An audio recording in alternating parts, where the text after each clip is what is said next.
Hello everyone, welcome to Sanmarga classes. ನಿರ್ದೇಶಾಂಕ ರೇಖಾಗಣಿತ ಅಧ್ಯಾಯದ 28ನೇ ಪ್ರಶ್ನೆಯನ್ನ ಗಮನಿಸಿ.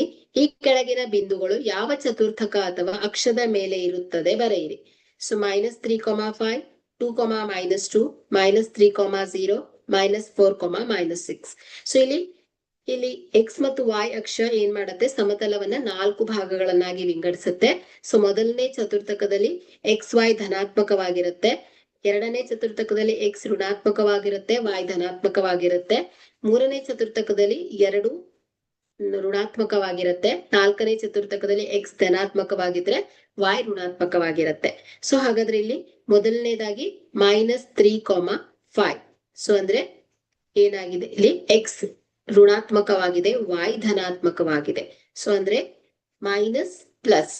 ಸೊ ಇದು ಇರುವಂತಹದ್ದು ಎರಡನೆಯ ಚತುರ್ಥಕದಲ್ಲಿ. ಸೊ 2, -2 ಅಂದ್ರೆ ಏನಾಯ್ತು, plus minus. Okay, so plus minus. So ಇದು ಇರುವಂತಹದ್ದು ನಾಲ್ಕನೆಯ ಚತುರ್ಥಕ. -3, 0. So -3 minus plus, so minus plus. So ಇದು ಇರುವಂತಹದ್ದು ಎರಡನೆಯ -3, 0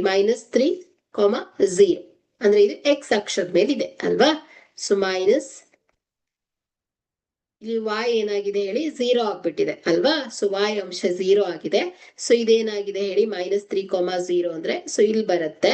ಅಂದ್ರೆ ಇದೇನಾಯ್ತು ಹೇಳಿ, x ಅಕ್ಷದ ಮೇಲಿದೆ, x ಅಕ್ಷದ ಮೇಲಿದೆ. ಸೊ -4, -6. ಸೊ ಇದೆರಡು ಋಣಾತ್ಮಕವಾಗಿದೆ.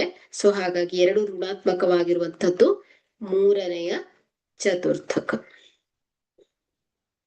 Okay, thank you.